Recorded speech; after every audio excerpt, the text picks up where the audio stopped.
Originally made by the British, Skittles were introduced to North America in the late 1970s. The candies we all know and love today are not what they seem to be, however, for it was once used as something far more unimaginable.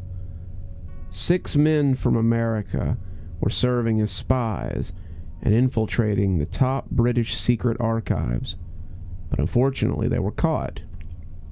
Given permission by the law, British scientists were allowed to experiment with these prisoners using a new form of torture: starvation.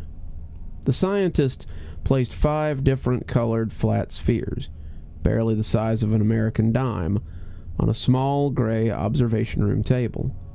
The scientists first took the leader from the group and gave him an option of red, orange, yellow, green, or purple, telling him only one of the food spheres would not kill him.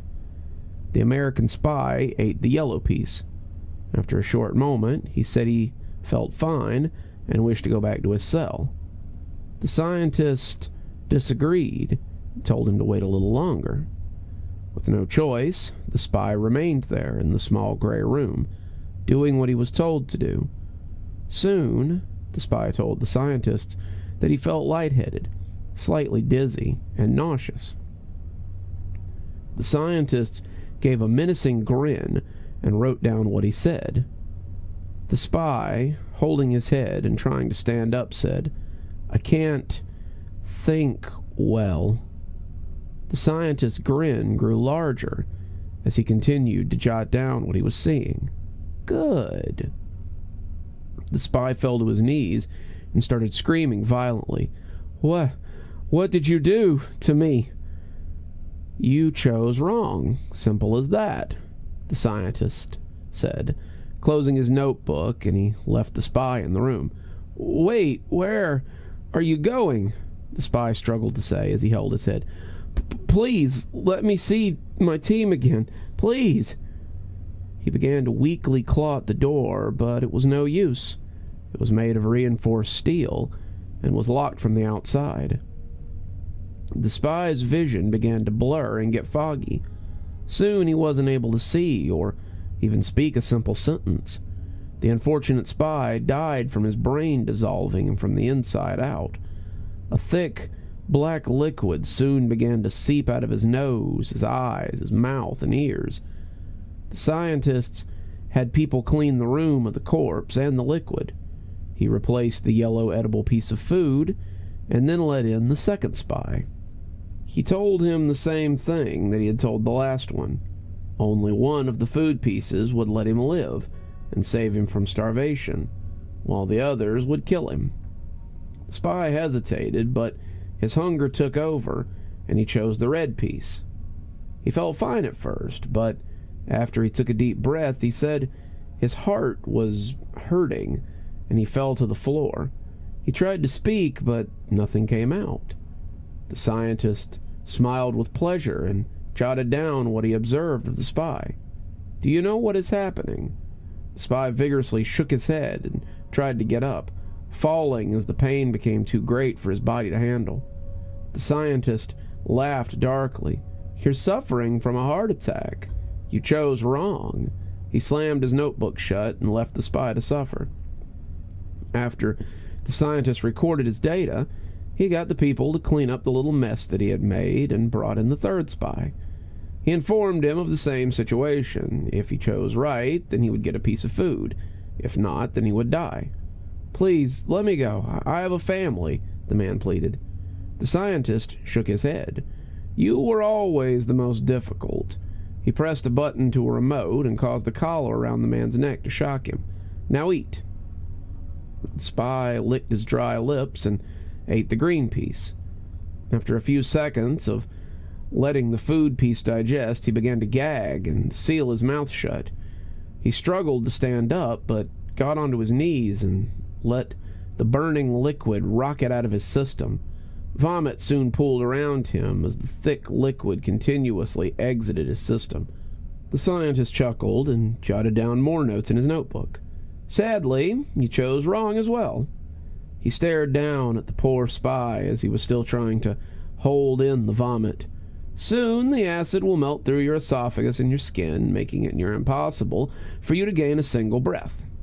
He closed his notebook and sat there, watching the poor spy suffer.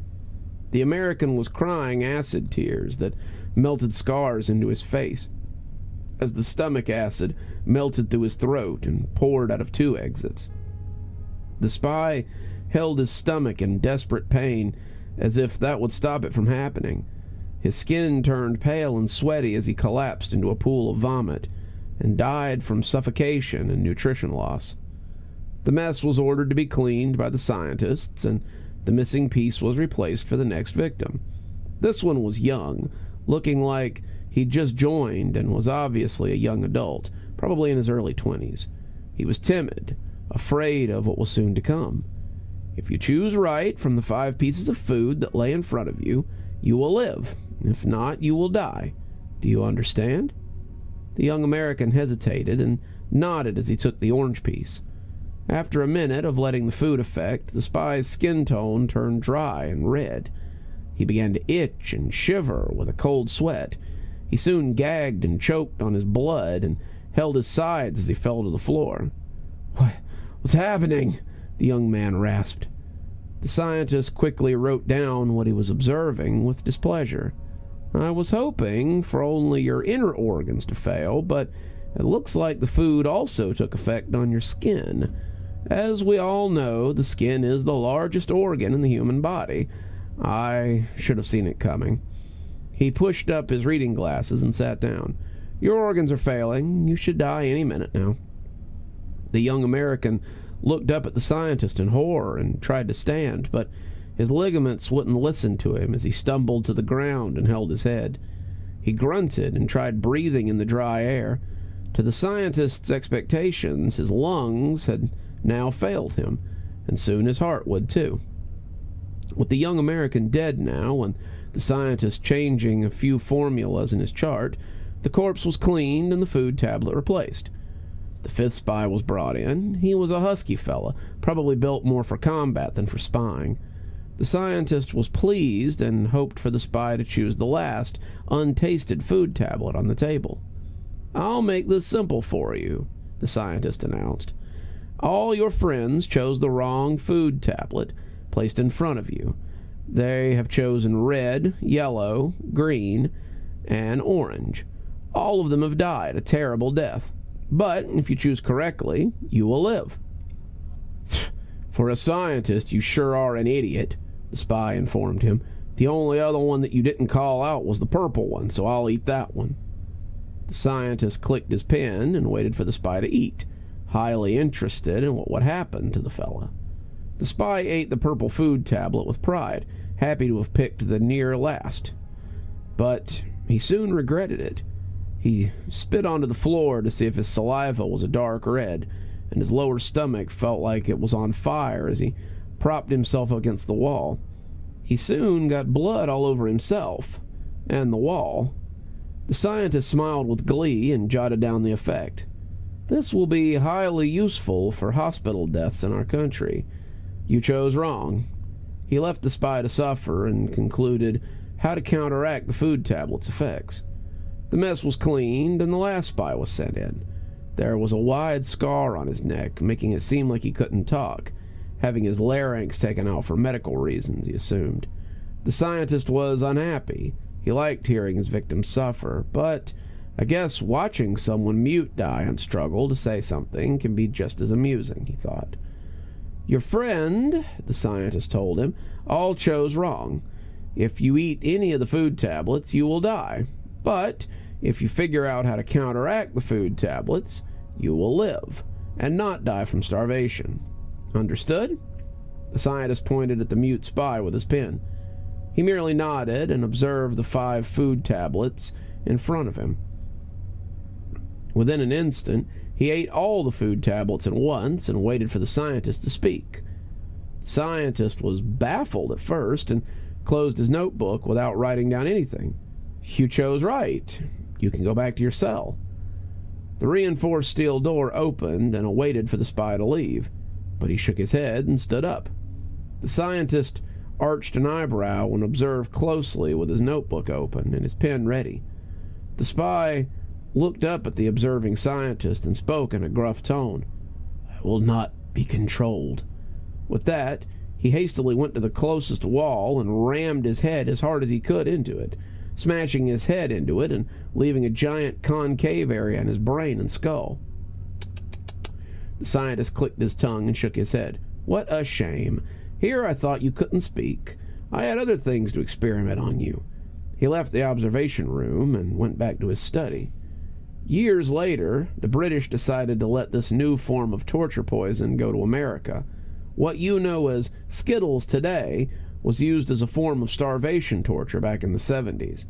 So think about that the next time you eat a normal bag of Skittles, and make sure to eat the whole bag. Have a nice day.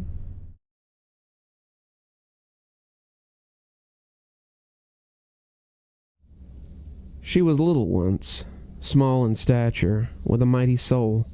She danced, twirled and jumped, swung and sang. There was fire in her eyes. She wore no shoes on her feet. Golden hair shimmered as she swayed. The sun rays kissed her freckled cheeks.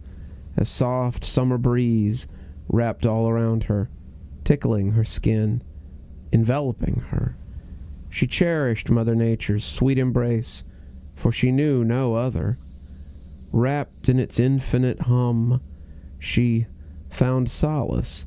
She read books meant for much older people, played piano by ear, also guitar, sang songs about blue skies and black birds, and at 4 o'clock every day after his work, she climbed up onto her father's knee, shared a sandwich from his lunchbox, smelled his oily, smoky daddy smell. He read to her from the paper, like familiar old friends. The words jumped out at her. She knew them and spoke their name out loud excitedly, as if to greet them. Her mummy rolled her eyes and shushed her chatterbox mouth. Her father said nothing.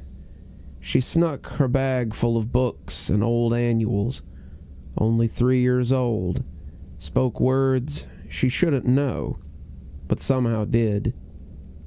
She used words so eloquently, so confidently, conversed with adults, preferably, debating and challenging the unjust nonsense they spouted to their children.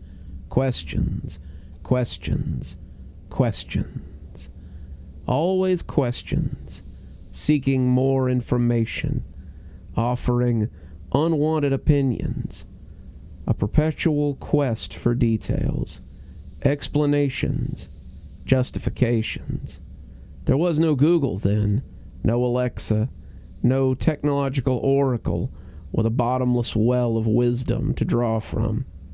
The girl was most often shoved away in annoyance, immediately shushed by her mother to be quiet, because she sounded not right in her head. She told them anyway. Do you know rivers on maps, circulatory systems in the biology books at school, leaves, dragonfly wings, tree branches, roots, fish fins, veins on Granny's hands, tiny ripples on the sand as the tide went out. All the same, she would explain. Why are we made all the same? Her mother shut her away in her den, under the stairs, in the dark. Her father said nothing, did nothing, but later snuck her a torch and a bag full of books called encyclopedias. They were heavy. They hummed strongly, and the hum felt, tasted, smelled strange, like copper and rot, like death had touched them. Books about every single thing ever, even books about how Mother Nature made the weather. The girl would ask her books questions and spoke out loud to them, thanking them for their help, arranging them carefully, offering hours of rapacious ritual for fear of angering them if their placement was not exact. I don't want my books to get angry. The girl got promptly shushed. You're not right. Why do you always do this? Refusing to bow down and accept blame and punishment for crimes that were never hers, pointing out where things went wrong, foretelling where things would eventually go wrong. She saw patterns everywhere. They made her tummy lurch and her head spin when her opinions came true. Effusively, the girl exclaimed, "See? See?" Only to be left with deep black and blue reminders of her defiance and disrespect dappling her tiny body. Her joints burned and ached, skin burning fiercely, the old taste of 2 pence on her tongue. She refused to cower. She refused to comply. She refused to confess.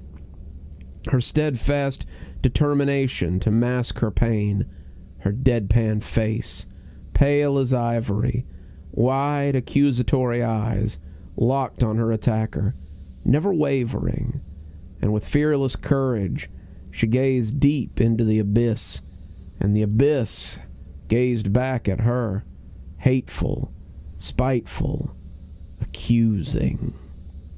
Stripping back the layers of pain, purple, painful, stepping stones, mapping the frenzied journey of a mother's rage, and in the early hours, her mother would wake her, and whilst in a haze of half-sleep and not quiet, her mother would cry noisily, that same way, woo, woo, woo, a banshee's cry.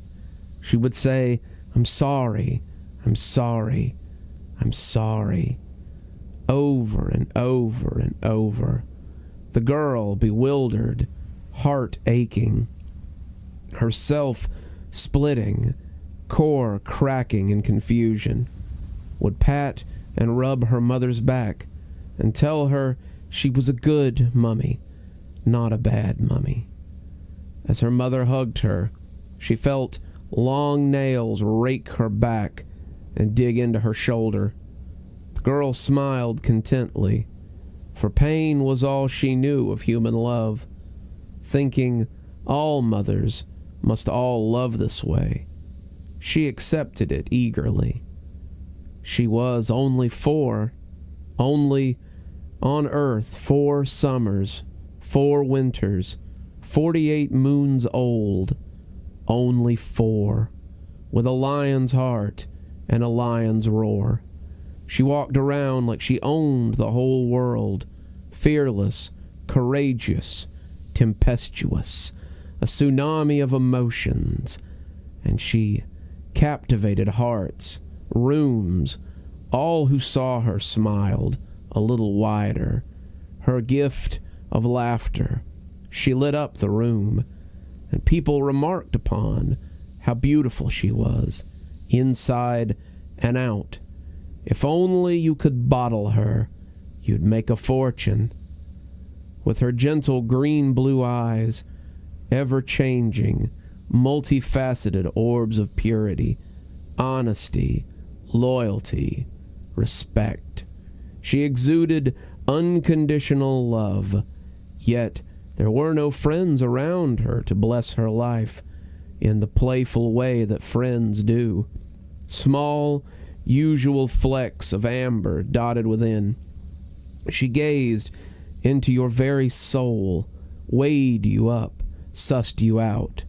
Triage, red, amber, green.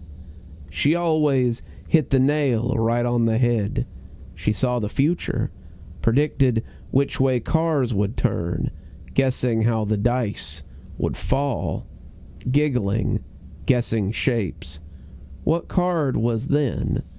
She saw patterns flash in her mind, like an architect unfolding intricately designed blueprints and complex maps of stars and planets, galaxies far, far beyond what was already known.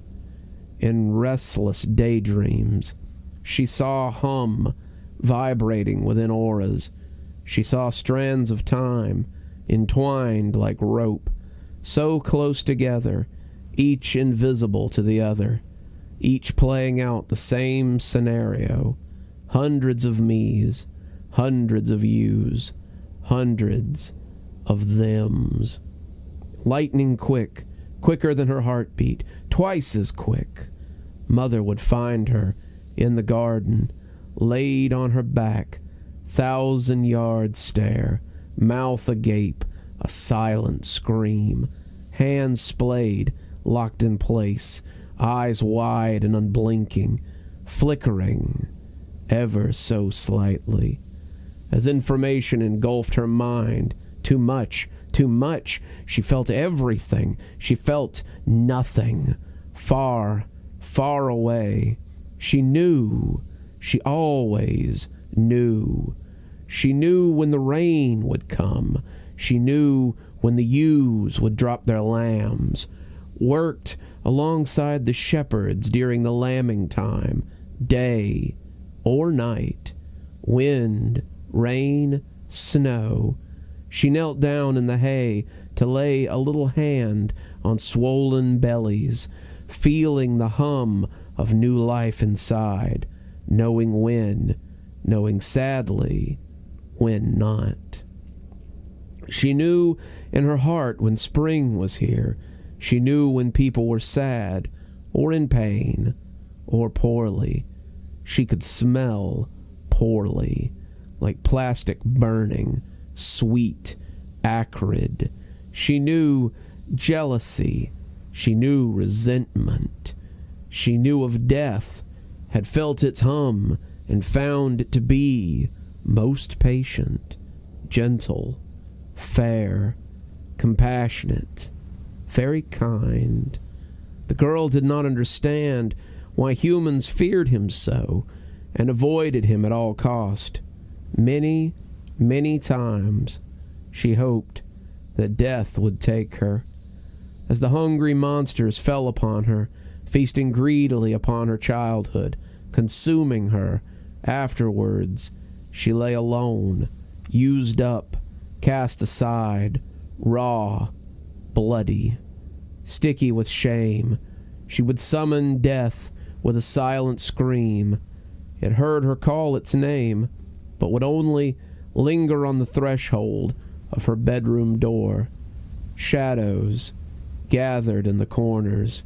She knew death wanted her, yet it hesitated, whispering, "Not yet, child. Not yet." As if her secret routines and rituals, repeated for hours, kept him at bay like it did the Shadow Man. The girl heard him knock politely at first. 3 taps, 7 seconds. 3 taps, 7 seconds. 3 taps, 7 seconds. Then a claw in a soundless frenzy at her bedroom door, opening for hours, spitting and frothing with rage as her invisible barrier held fast. A desperate attempt to build a force field, some place of safety, a fortress of protection around what was left of her. You were just dreaming. Her father said it softly, yet he gave her a tiny little radio to put under her pillow at night that smelled funny and nailed a special horseshoe above her bedroom door, and it helped. She often knew when people were dying and would tell them, "Don't be scared. It's okay. It really is okay. You'll feel so much better. You won't feel sad. You won't miss anyone or worry. She knew the silent suffering of others. She would sing for them her nightingale song, her soft, shimmering hair, long like spun gold, do silly things that made them laugh, and, swathed in shadows, wrapped within the illusion of trust, biding their time, patient, oh, so very, very patient, stalking delicious prey, they drank her in, bathed in her light, and wanted more. All that was beautiful in her world fell away, and the real monsters came to play. They came first with gentle hands, played games, made no demands. Then gentle hands became rough and sore, turned a beautiful soul to a broken whore. And she knew, like she always knew, that her mother, lips curled in a rictus grin, eyes narrowed, had invited them in, and sat like a queen on her throne, looking down from afar, from her front row seat, was complicit in her eventual and complete obliteration. As the autumn leaves fell without a sound, her hopes, her dreams, her soul, her very self, fell with them.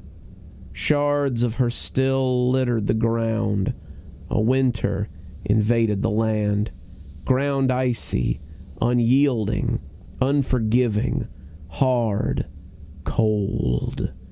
She felt her heart hardening, cracking, breaking, and she welcomed the rough hands, welcomed the pain it caused through the fibers of her being. If her pain was audible, it would sound like a badly played violin, carving shards from her very soul. Fragile fragments littered her mind as it cut her into pieces. The girl invited it, embraced it, accepted it. All she was, all she had been, all she might ever be, was shrouded in gray mists, tied tight with ribbons of red pain, and stored away in the deepest, furthest recesses of her core. And new Bevs came, each their own, each with purpose to protect at all cost, even if the cost was great, as sadly it often was.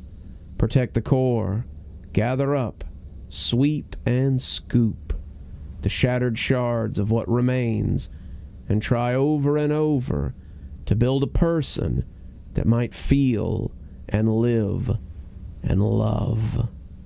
Decades later, a broken old woman with the eyes of a young girl sat in a mental health facility, awaiting trauma processing therapy. The shadows in her mind held sway in anticipation, licking its lips, gnashing its teeth, hungry for the delicious taste of pain.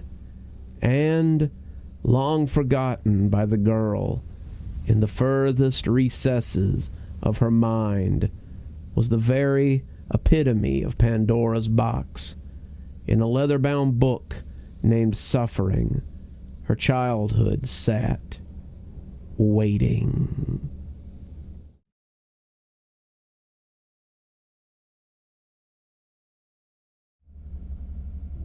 Russian researchers in the late 1940s kept 5 people awake for 5 days using an experimental gas-based stimulant.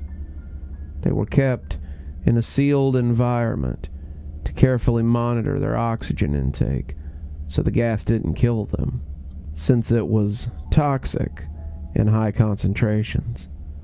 This was before closed-circuit cameras, so they had only microphones and 5-inch thick glass porthole-sized windows in the chambers to monitor them. The chamber was stocked with books and cots to sleep on, but no bedding. as well as running water, a toilet, and enough dried food to last all 5 for over a month. The test subjects were political prisoners, deemed enemies to the state during World War II. Everything was fine for the first 5 days. The subjects hardly complained, having been promised falsely that they would be freed if they submitted to the test and didn't sleep for 30 days. Their conversations and activities were monitored, and it was noted that they continued to talk about increasingly traumatic incidents from their past. The general tone of their conversations took on a darker aspect after the 4-day mark. After 5 days, they started to complain about the circumstances and events that led them to where they were, and started to demonstrate severe paranoia. They stopped talking to each other and began alternately whispering into the microphones and one-way mirrored portholes. Oddly, they all seemed to think that they could win the trust of the experimenters by turning over their comrades, the other subjects in captivity, with them. At first, the researchers suspected this was an effect of the gas itself. After 9 days, the first of them started to scream. He ran the length of the chamber repeatedly, yelling at the top of his lungs for 3 hours straight, at which point he continued attempting to scream but was only able to produce occasional squeaks. The researchers postulated that he had physically torn his vocal cords. The most surprising thing about this behavior was how the other captives reacted to it, or rather, didn't react to it. They continued whispering into the microphones until the second of the captives began to scream. The 2 non-screaming captives took the books apart, smeared page after page with their own feces, and pasted them calmly over the glass portholes. The screaming promptly stopped. So did the whispering into the microphones. After 3 more days, the researchers checked the microphones hourly to make sure they were working, since they thought it impossible that no sound could be occurring with 5 people inside. The oxygen consumption in the chamber indicated that all 5 must be alive. In fact, it was the amount of oxygen 5 people would consume at a very heavy level of strenuous exercise. On the morning of the 14th, the researchers did something they said they would not do to get a reaction out of the captives. They used the intercom inside the chamber, hoping to provoke any response from the people they were afraid were either dead or in a vegetative state. They announced, "We're opening the chamber to test the microphones. Step away from the door and lie flat on the floor, or you will be shot. Compliance will earn one of you your immediate freedom." To their surprise, they heard a calm voice respond in a single phrase, "We no longer want to be free." Debate broke out amongst the researchers and the military forces funding the research project. Unable to provoke any more response using the intercom, it was finally decided that they would open the chamber at midnight on the 15th day. The chamber was flushed of the stimulant gas and filled with fresh air, and immediately voices over the microphone began to object. 3 different voices began begging, as if pleading for the life of a loved one. They pleaded for the gas to be turned back on. The chamber was opened, and the soldiers were sent in to retrieve the test subjects. They began to scream louder than ever, and so did the soldiers when they saw what was inside. 4 of the 5 subjects were still alive. although no one could rightly call the state that any of them were in alive. The food rations past day 5 had never been so much as touched. There were chunks of meat from the dead test subject's thigh and chest stuffed into the drains in the center of the chamber, blocking it and allowing 4 inches of water to accumulate on the floor. Precisely how much of the water on the floor was actually blood was never determined. All 4 survivors also had large portions of muscle and skin torn away from their bodies. The destruction of flesh had exposed bones on their fingertips and indicated that the wounds were inflicted by hand, not with teeth, as the researchers initially had thought. Closer examination of the position and angles of the wounds indicated that most, if not all of them, were self-inflicted.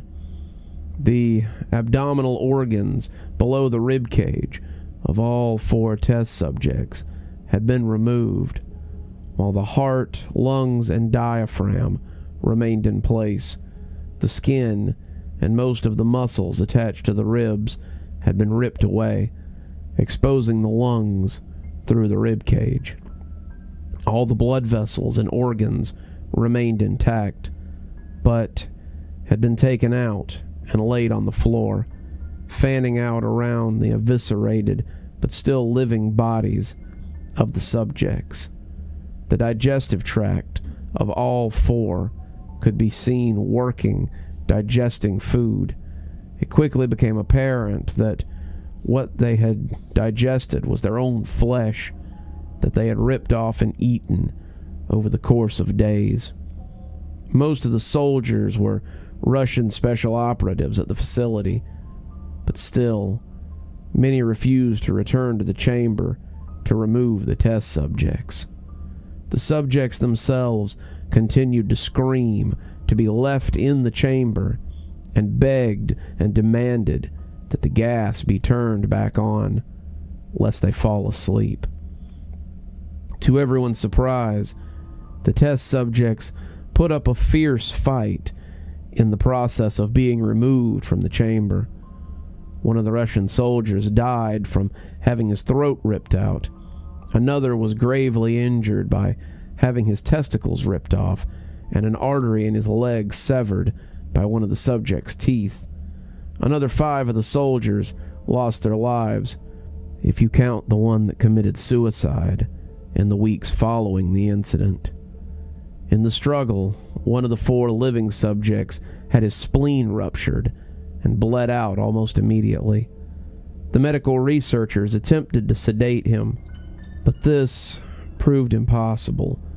He was injected with more than 10 times the human dose of morphine derivative and still fought like a cornered animal, breaking the ribs and arm of one doctor. His heart was seen to beat for a full 2 minutes after he'd bled out, to the point there was more air in his vascular system than blood. Even after it stopped, he continued to scream and flail for another 3 minutes, struggling to attack anyone within reach and just repeating the word "more" over and over, weaker and weaker, until he finally fell silent. The surviving 3 test subjects were heavily restrained and moved to a medical facility, the 2 with intact vocal cords continuously begging for the gas, demanding to be kept alive.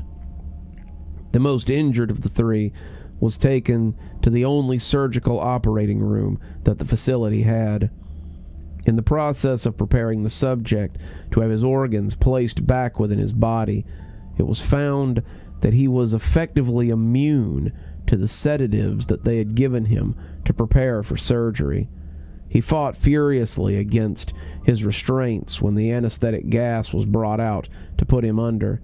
He managed to tear most of the way through a 4-inch wide leather strap on one wrist, even though the weight of a 200-pound soldier was holding that wrist. It took only a little more anesthetic than normal to put him under, and the instant his eyelids fluttered and closed, his heart stopped. In the autopsy of the test subject that had died on the operating table, it was found that his blood had triple the normal levels of oxygen. The muscles that were still attached to his skeleton were badly torn, and he had broken 9 bones in his struggle to not be subdued. Most of them were from the force of his own muscles that they had extended on them. The second survivor had been the first of the group to start screaming. His vocal cords were destroyed. He was unable to beg or object to surgery, and he only reacted by shaking his head violently in disapproval when the anesthetic gas was brought near him. He shook his head, yes, when someone suggested reluctantly that they should try the surgery without anesthetic, and did not react for the entire 6-hour procedure of replacing his abdominal organs and attempting to cover them with what remained of his skin. The surgeon presiding stated repeatedly that it should not be medically possible for the patient to still be alive. One terrified nurse assisted the surgery stated that she had seen the subject's mouth curl into a smile several times whenever his eyes met hers. When the surgery ended, the subject looked at the surgeon and began to wheeze loudly, attempting to talk while struggling. Assuming this must be something of drastic importance, the surgeon had a pen and pad fetched so the patient could write his message. It was simple: keep cutting. The other 2 test subjects were given the same surgery, both without anesthetic as well, although they had to be injected with a paralytic for the duration of the operation. The surgeon found it impossible to perform the operation while the patients laughed continuously. Once paralyzed, the subjects could only follow the attending researcher with their eyes. The paralytic cleared their system in an abnormally short period of time, and they were soon trying to escape their bonds. The moment they could speak, they were again asking for the stimulant gas. The researchers tried asking them why they had injured themselves, why they had ripped out their own guts, and why they wanted to be given the gas again. Only one response was given: I must remain awake. All 3 subjects restrained were reinforced as they were placed back into the chamber, awaiting determination as to what should be done with them. The researchers, facing the wrath of their military benefactors for having failed the stated goals of the project, considered euthanizing the surviving subjects. The commanding officer, an ex-KGB, instead saw potential and wanted to see what would happen if they were put back on the gas. The researchers strongly objected, but they were overruled. In preparation for being sealed in the chamber again, the subjects were connected to an EEG monitor and had their restraints padded for long-term confinement. To everyone's surprise, all 3 stopped struggling the moment it was let slip that they were going back on the gas. It was obvious that, at this point, all 3 were putting up a great struggle to stay awake. One of the subjects that could speak was humming loudly and continuously. The mute subject was straining his legs against the leather bonds with all his might. First left, then right, then left again for something to focus on. The remaining subject was holding his head off his pillow and blinking rapidly. Having been the first to be wired to the EEG machine, most of the researchers were monitoring his brain waves in surprise. They were normal most of the time, but sometimes flatlined inexplicably. It looked as if he were repeatedly suffering brain death before returning to normal. As they focused on the paper scrolling out of the brainwave monitor, only one nurse saw the man's eyes slip shut at the same moment his head hit the pillow. His brainwaves immediately changed to that of deep sleep, then flatlined for the last time as his heart simultaneously stopped. The only remaining subject that could speak started screaming to be sealed in now. His brainwaves showed the same flat line as the one that had just died while falling asleep. The commander gave the order to seal the chamber with both subjects inside, as well as 3 researchers. One of the named 3 immediately drew his gun and shot the commander point blank between the eyes, then turned the gun on the mute subject and blew his brains out as well. He pointed the gun at the remaining subject, still restrained to a bed, as the remains of the members of the medical and research team fled the room. "I won't be locked in here with these things. Not with you," he screamed at the man strapped to the table. "What are you? I must know," he demanded. The subject smiled. "Have you forgotten so easily?" the subject asked. "We are you. We are the madness that lurks within you, begging to be free at every moment in your deepest animal mind. We are what you hide from in your beds every night. We are what you sedate into silence and paralyze when you go to the nocturnal haven where we cannot tread." The researcher paused, then aimed at the subject's heart and fired. The EEG flatlined as the subject weakly croaked out, "So nearly free."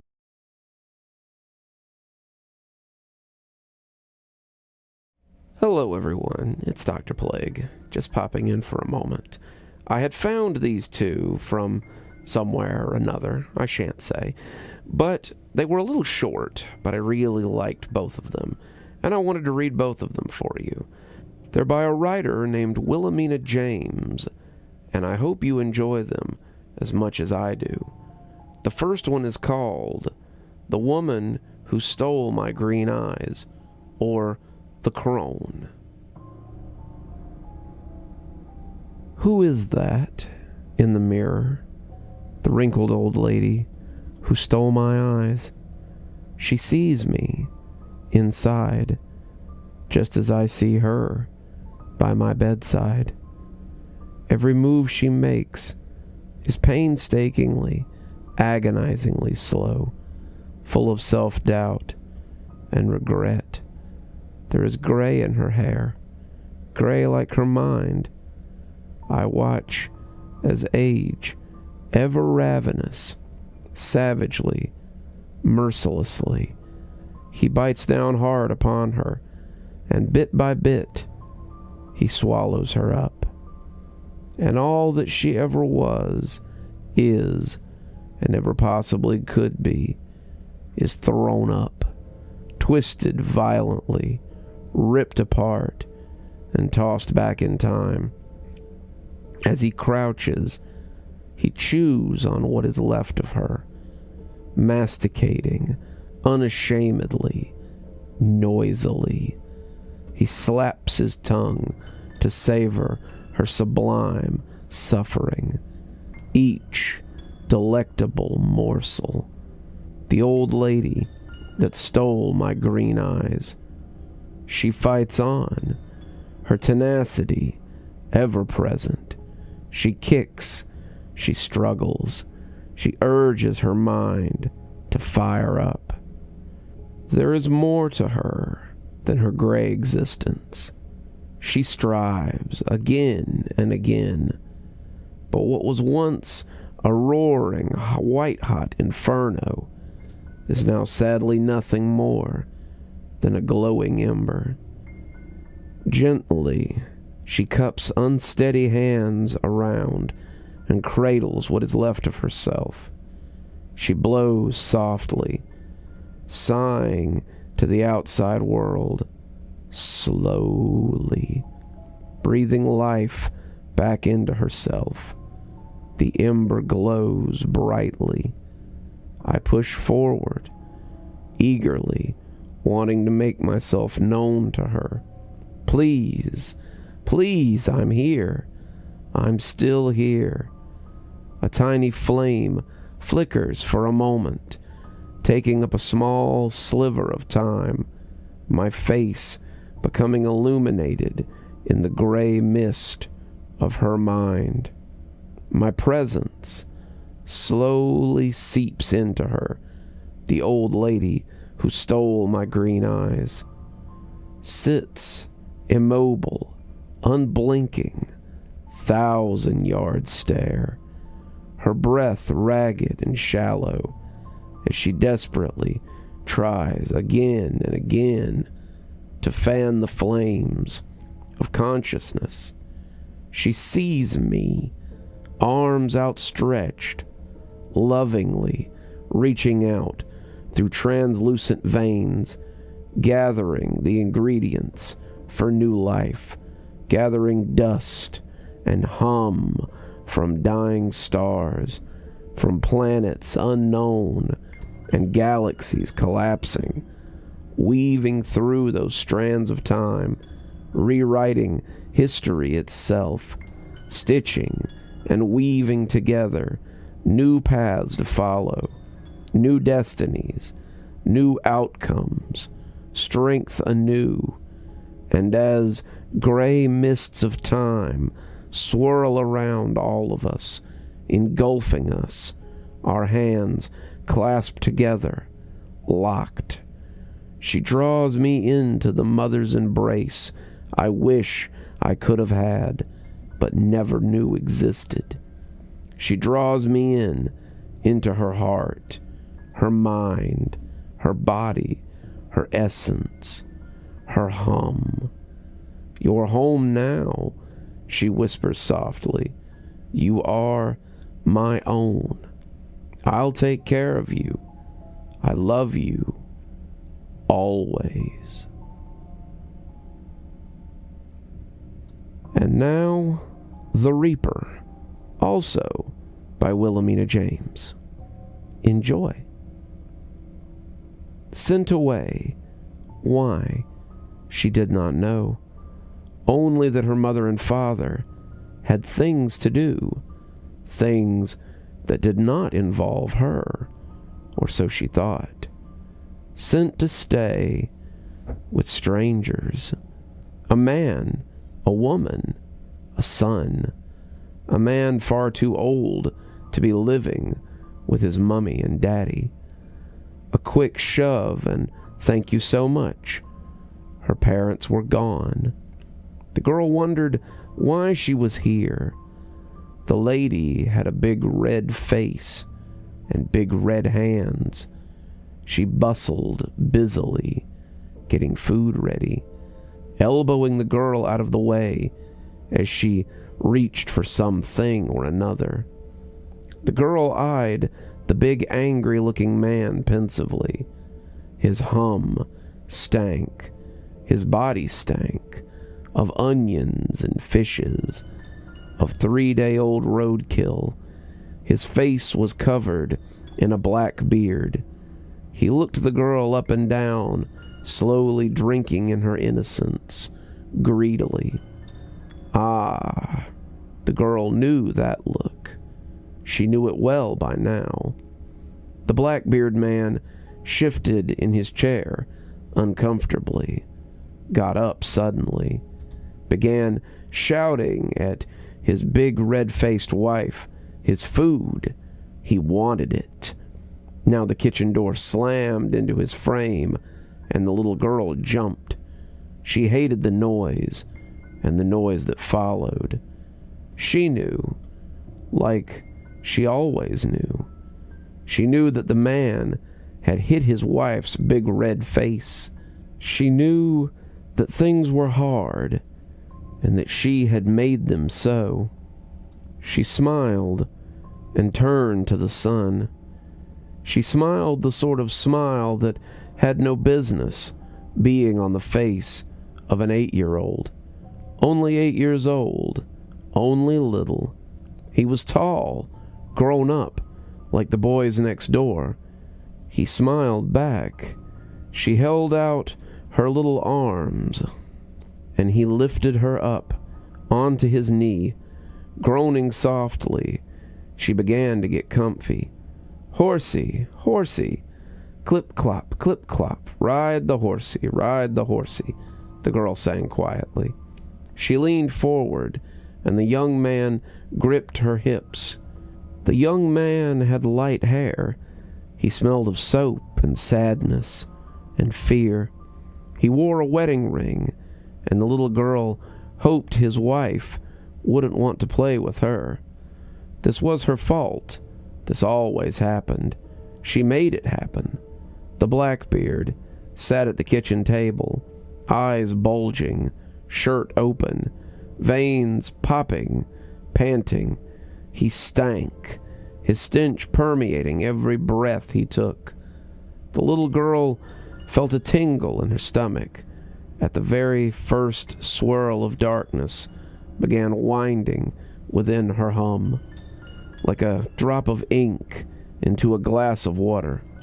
Plip. It began to swell. It began to grow. The girl looked at the man, her emerald eyes glittering. Inside herself, she started to hope. Mummy, after all, had told her often, you make things happen with your badness. You make people ill. You're like poison. You bring death and sadness. Like cancer. The girl thought about the man's heart. She squeezed. She thought about Blackbeard the pirate, looked at his leg, and squeezed. She looked at the woman, still wiping the salty tears from her face and blouse. They mixed with the crimson snot running down her face. Yuck, thought the girl, though she hoped the same fate did not await her somewhere down the line. She knew, like she always knew, it would be so much worse.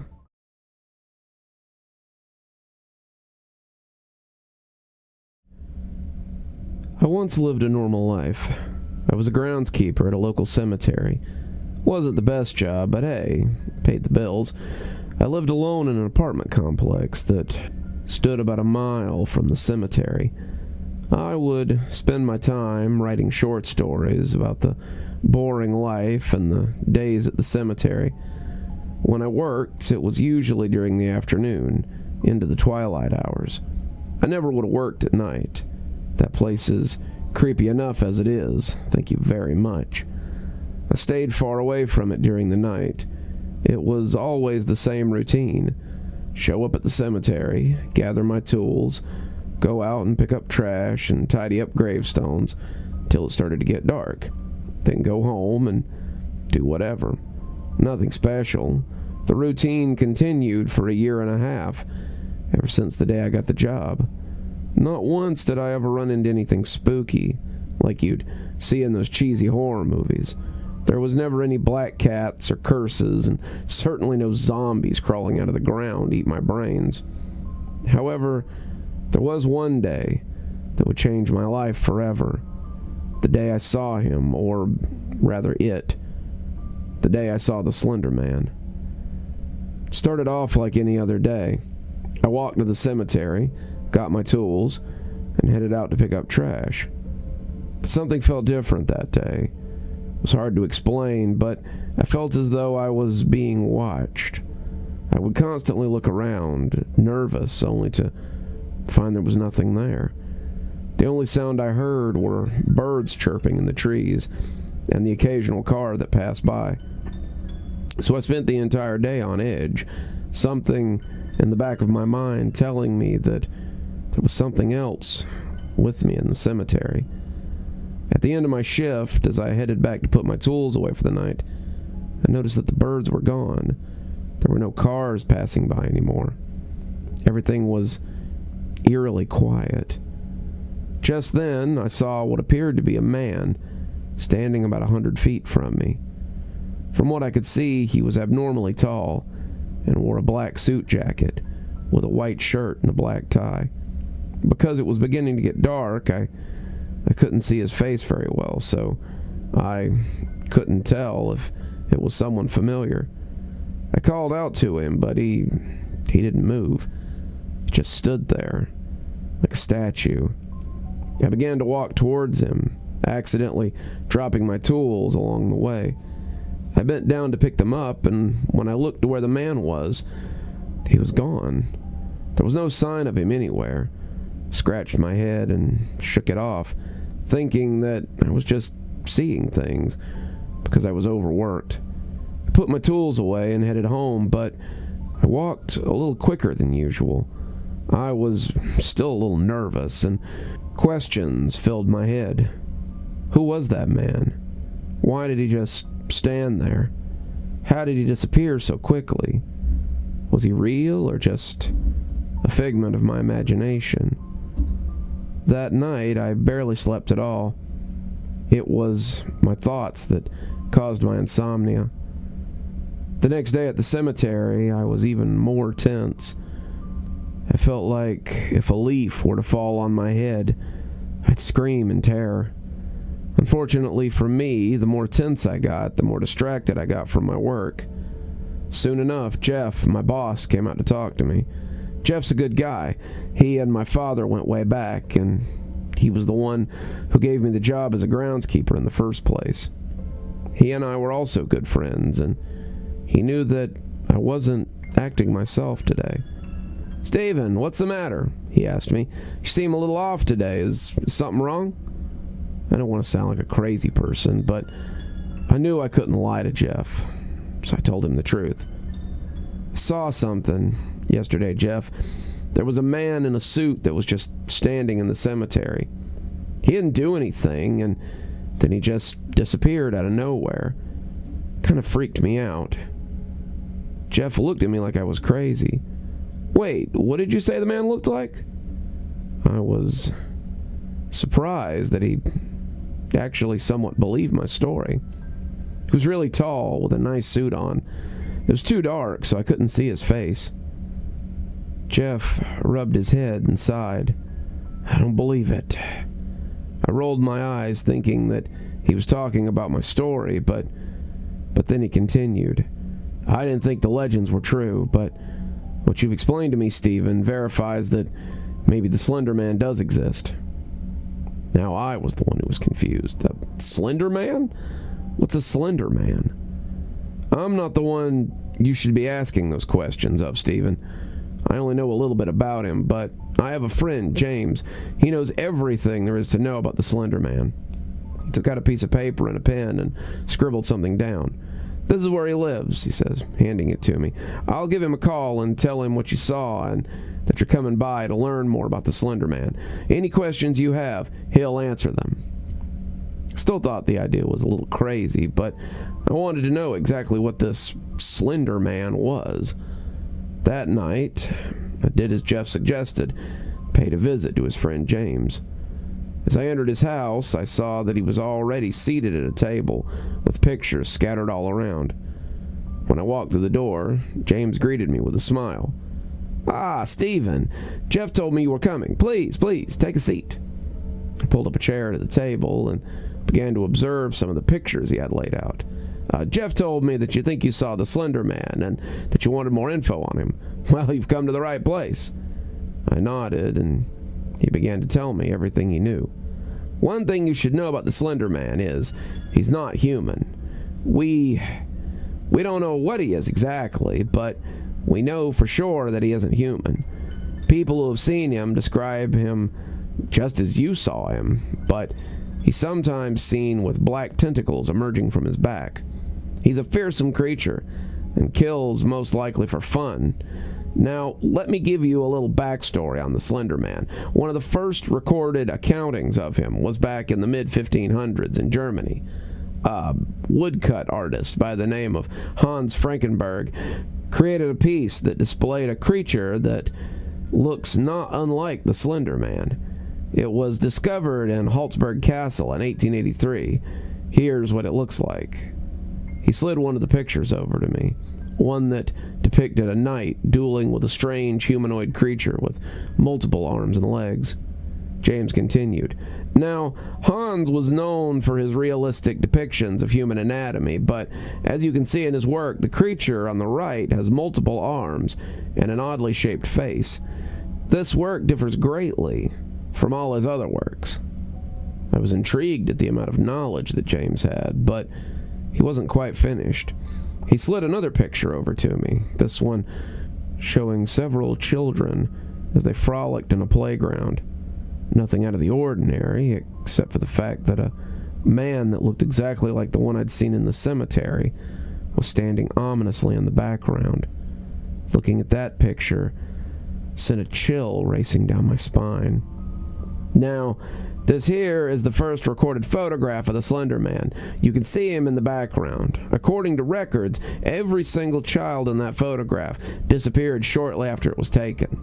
They haven't been seen since. I was astonished. Couldn't believe what I was seeing. James then passed me a few more modern-looking pictures. Each one seemed like a normal, everyday nature or family photo. But in the background of them all was the same creature looming in the shadows. That's pretty much all you need to know, James concluded. Any questions? I shook my head, still trying to wrap my mind around what exactly this thing I had seen the other day was. The Slenderman is a mysterious force, Stephen, James told me. Nobody knows exactly why he does the things he does, whether he does it for sport or if he's a pawn for some higher being. We will likely never know.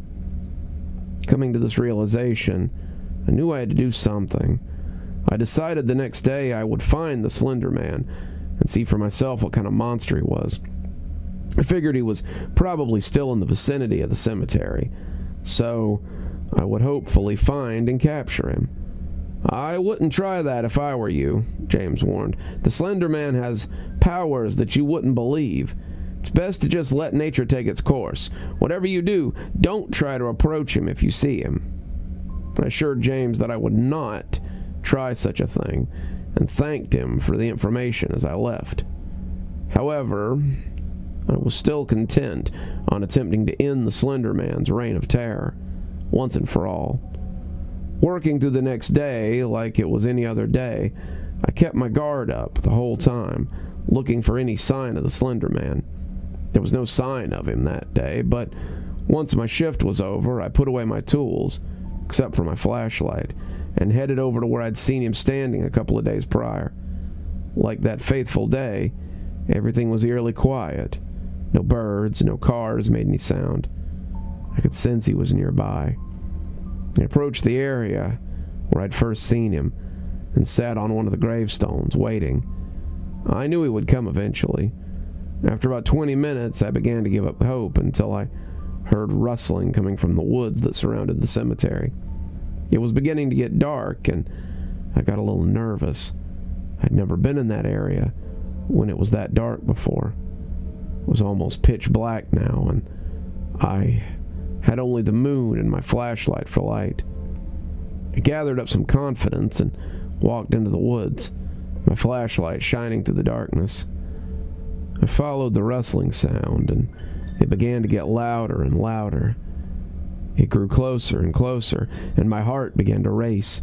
Sweat formed on my brow, and my hands shook as I tried to hold the flashlight steady. "Show yourself," I ordered, as loudly as I could. Suddenly, from out of the brush of the woods came a squirrel. I let out a deep sigh of relief as the squirrel just stared at me for a few seconds. Then it took off, running away from me. I thought nothing of it. It was a squirrel, after all. They're usually afraid of their own shadow. I turned around, and it felt like I walked into a brick wall. I fell hard to the ground and dropped my flashlight. I couldn't see much, but I could see the outline of a figure, illuminated by the full moon. I stumbled around like a madman, grabbing for my flashlight. I found it and shone it at the figure. I started at its legs and moved the light up its body. When I hit its torso, I saw that it was wearing a suit and tie. I swear, I felt my heart stop for a moment. I shined the light up at its face and gasped in horror at what I saw. This creature had no face. It looked like an empty canvas. No hair, no face, no nothing. Just a pale white head, looking down at me, as if it knew that I was there. He must have been at least 9 or 10 feet tall.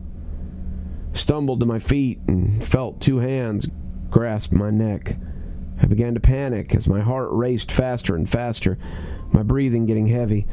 The creature pulled me closer and raised me up so that my head was level with his.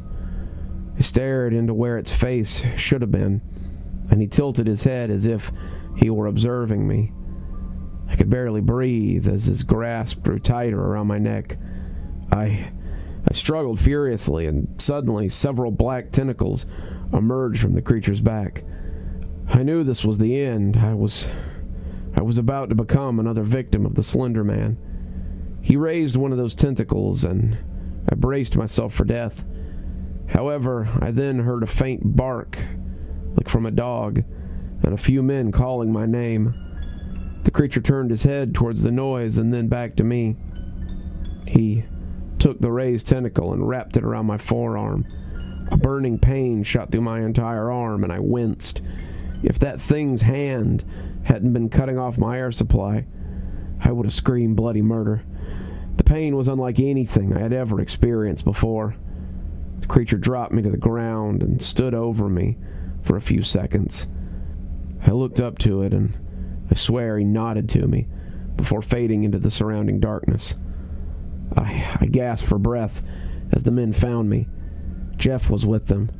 "Steve, what the hell were you doing here? I heard you yelling, so we came to find out what was wrong." With what little energy I had left, I let out a whisper, barely audible. "It was the Slenderman." Then everything went black. When I woke up, I found myself in a hospital bed. My neck and forearm were still in pain. Once I'd gained complete consciousness, I looked down at my forearm and saw that there was a black mark where the Slenderman had wrapped his tentacle around me. I stared at it for a few minutes, trying to contemplate why he had spared my life and left me with just a black mark. Before I had a chance to think about it, Jeff and James came into the room, Jeff carrying my laptop. "How you feeling, Steve?" Jeff asked. "Still in a lot of pain," I replied. "The doctors say I should be out in a couple of days, maybe even tomorrow." "I warned you not to try to approach him." James shook his head. I figured he'd be a little upset with me. "I know. I really wish I'd listened to you." He put his hand on my shoulder to comfort me. "It's all right. I know how you feel. You wanted to get an up-close and personal view of the Slenderman. Who wouldn't? I'm just surprised he let you live." I was just as surprised. Had it not been for the men calling my name, I probably wouldn't have gotten away so lucky. Soon later, Jeff handed me my laptop. "Why'd you bring this?" I asked. "Because you need to tell your story," he replied. "The story about how you met and survived the Slenderman. I'm sure a lot of people are going to want to hear about it." "But who's to say anybody will believe it?" I asked skeptically. James smiled and put a hand on my shoulder. "Stephen, for every skeptic there's a believer. I'm sure someone out there will believe it. Hell, maybe there's someone who had an experience just like yours. Now get some rest before you start writing. You'll need it." The two started to walk away until I called them over. "Hey guys, why do you think he left me with this?" I showed them the black mark on my arm, and James rubbed his chin. "No idea. I've never heard of anyone reporting a case of that happening. Maybe since you were lucky enough to survive him, he gave it to you as something to remember him by." He smiled, and the two walked out of the room. I chuckled to myself at the thought, but then I realized that maybe that wasn't so crazy of an idea after all. I opened my laptop and began writing this story, my story, the story of my experience with the Slenderman. If I learned anything from that ordeal, it's that we may never know who or what the Slenderman is exactly, or where he's going to show up next. But I give this warning to you, dear readers. Beware the Slender Man, for the Slender Man watches us all.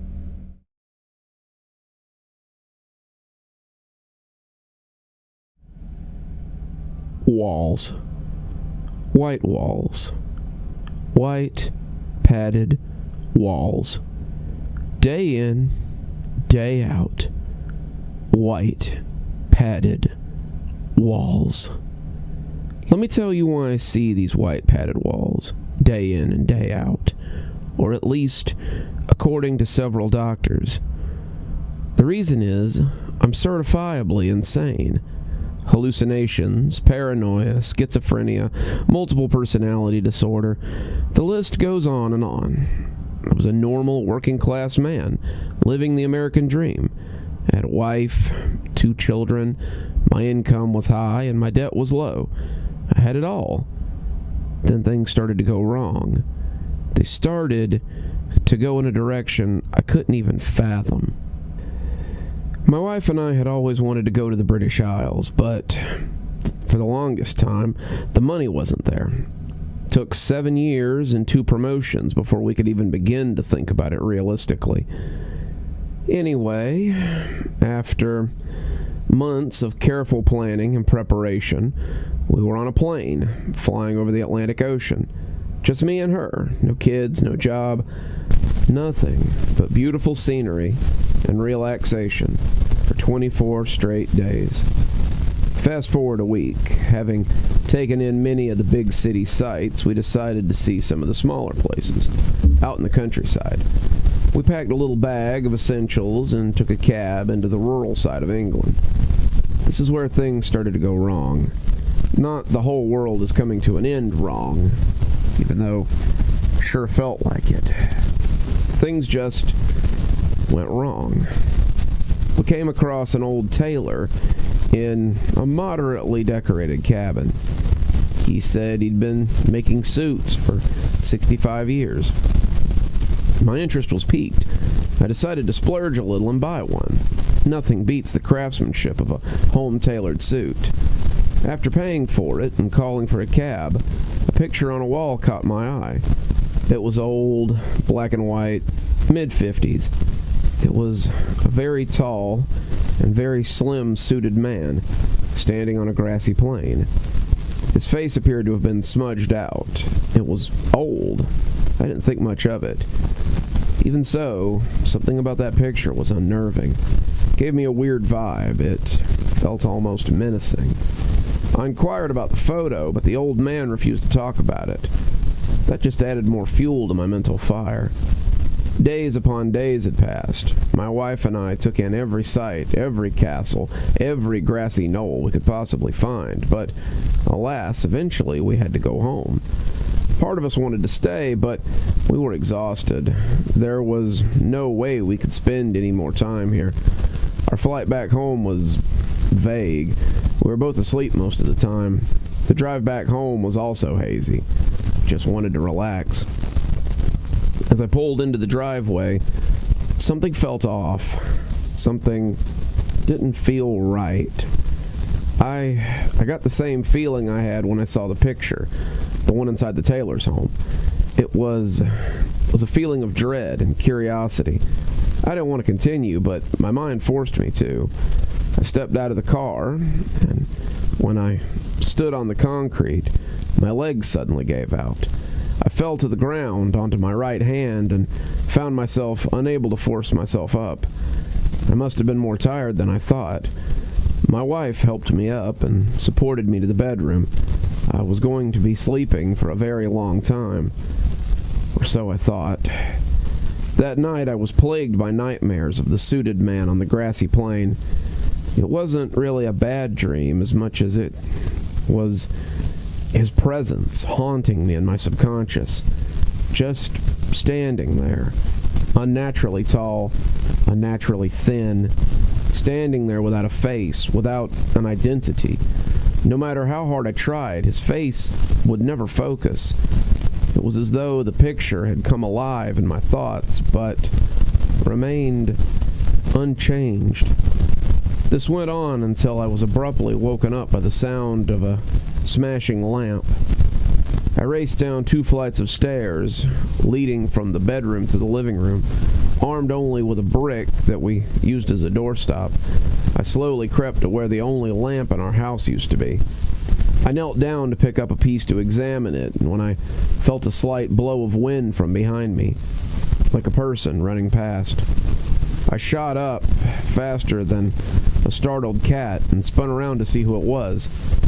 My eyes still hadn't adjusted, so surrounding me was nothing but darkness. My next thought was to listen. Nothing, not a single thing, not even the sound of the house settling. Maybe it was my nightmare, or fatigue playing tricks on me. Maybe we had a slight tremor that caused the lamp to inch off the table. Regardless, I was tired and sore, and I wanted to get some nightmare-free sleep. It didn't happen. Throughout the rest of the night, the slender man was everywhere within my dreams. He was a bit curious, though. He only ever seemed to cautiously hide behind the trees. Only in the original photo was he completely exposed.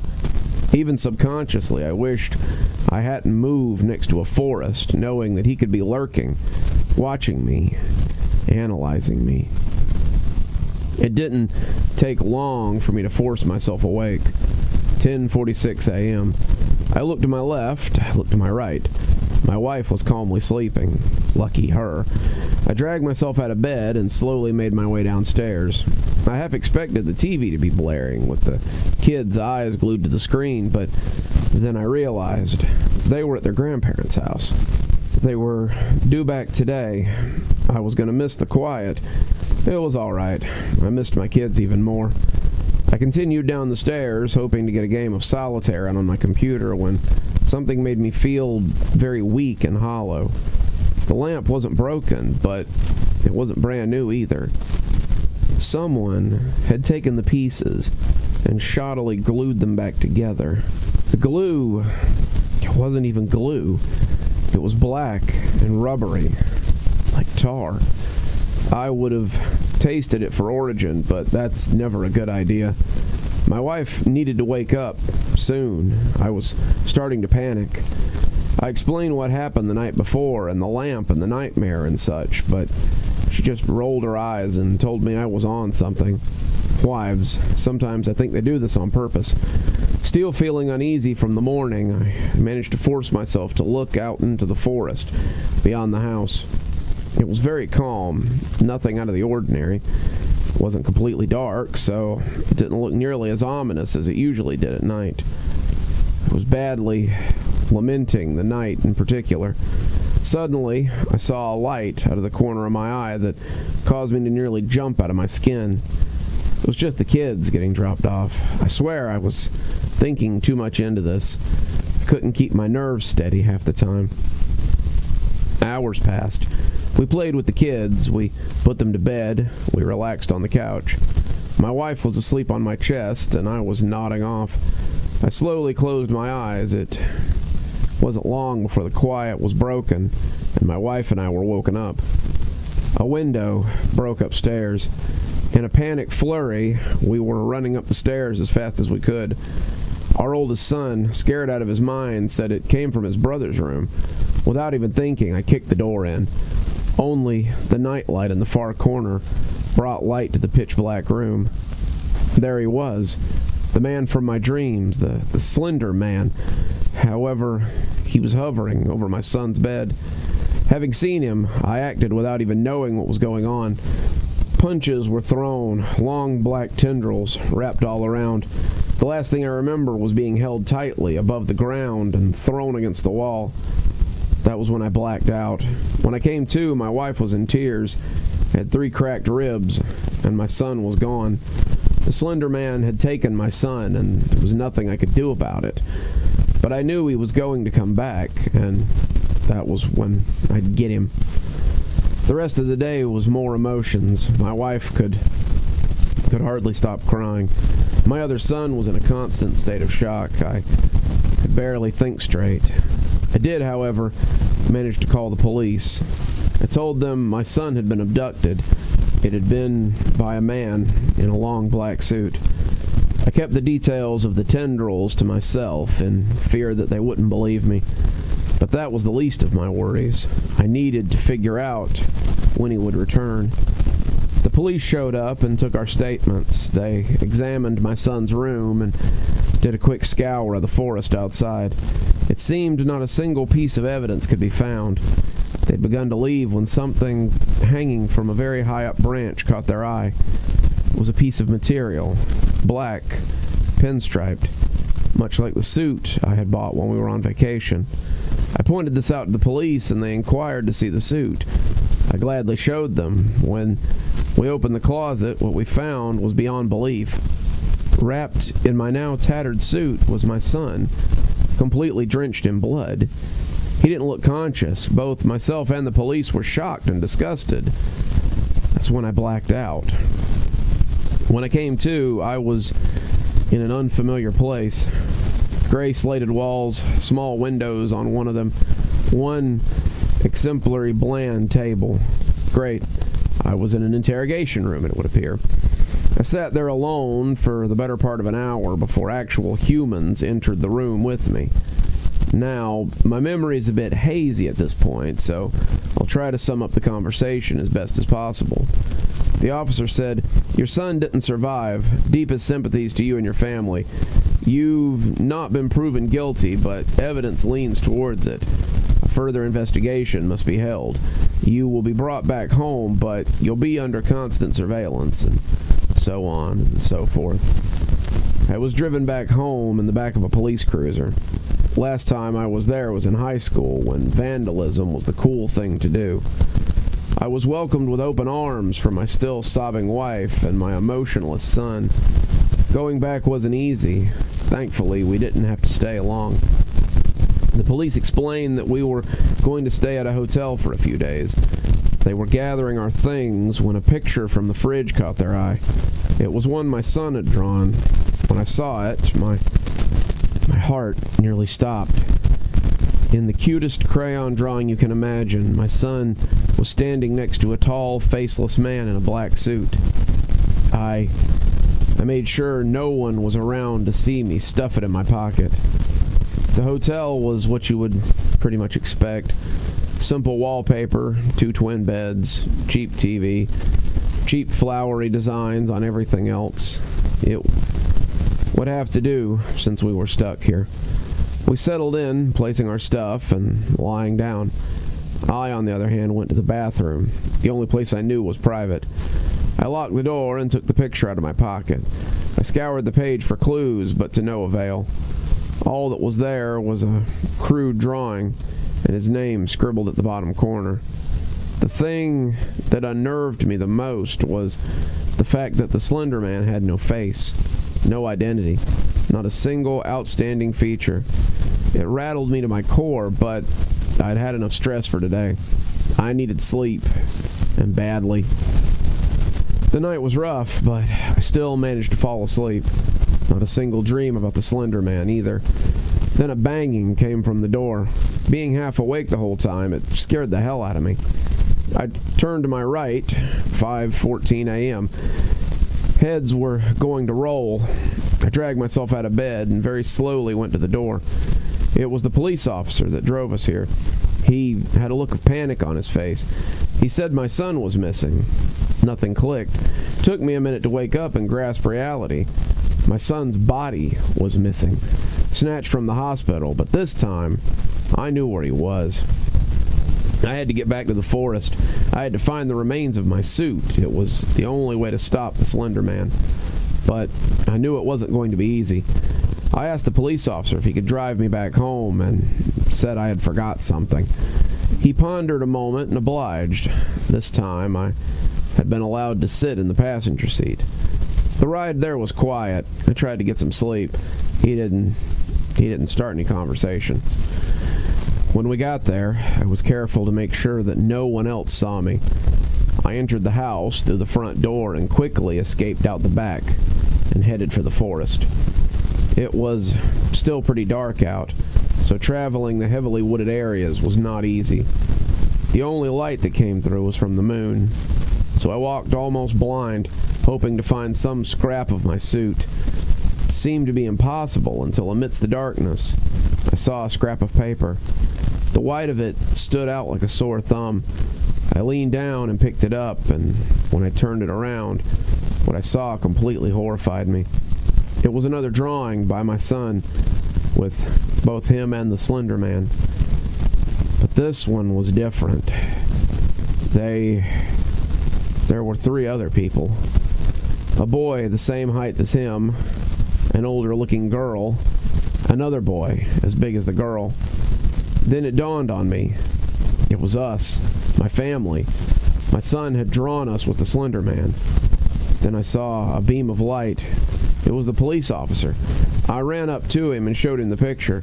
I explained that my family was in great danger. All he told me was that there was nothing he could do. He said that we should get back to the car, back to the hotel. A million thoughts ran through my head. Should I concede? Should I resist? What did I do next? It was peanuts compared to what was about to unfold, but I didn't know that. Looking back, I didn't want to. I gave it to the police officer when he requested and began to head back to the car. While he had his back to me, I picked up a stone and brought it down on his head. He staggered a bit and fell to the ground. I took the car keys off him and ran towards the car. It was still dark. I needed to get back to the hotel. I screeched to an immediate halt in the hotel parking lot and ran towards the door to the room we were staying in. I swung it open to behold the one thing I'd been trying to prevent. Amidst all the blood that painted the room were 3 bodies, making a circle around the Slenderman. He turned and looked at me, his hollow, non-existent eyes staring deep into me. Emotions I had never felt before, emotions without name, filled my brain and body. It was like he was making me feel everything ever.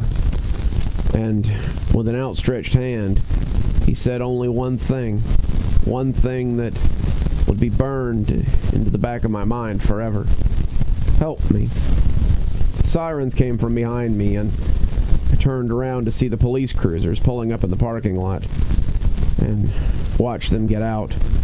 Using car doors as shields with their guns aimed at me, I raised my hands above my head and slowly looked behind myself to see the Slenderman fade to nothing, leaving only a tattered suit in a heap on the floor.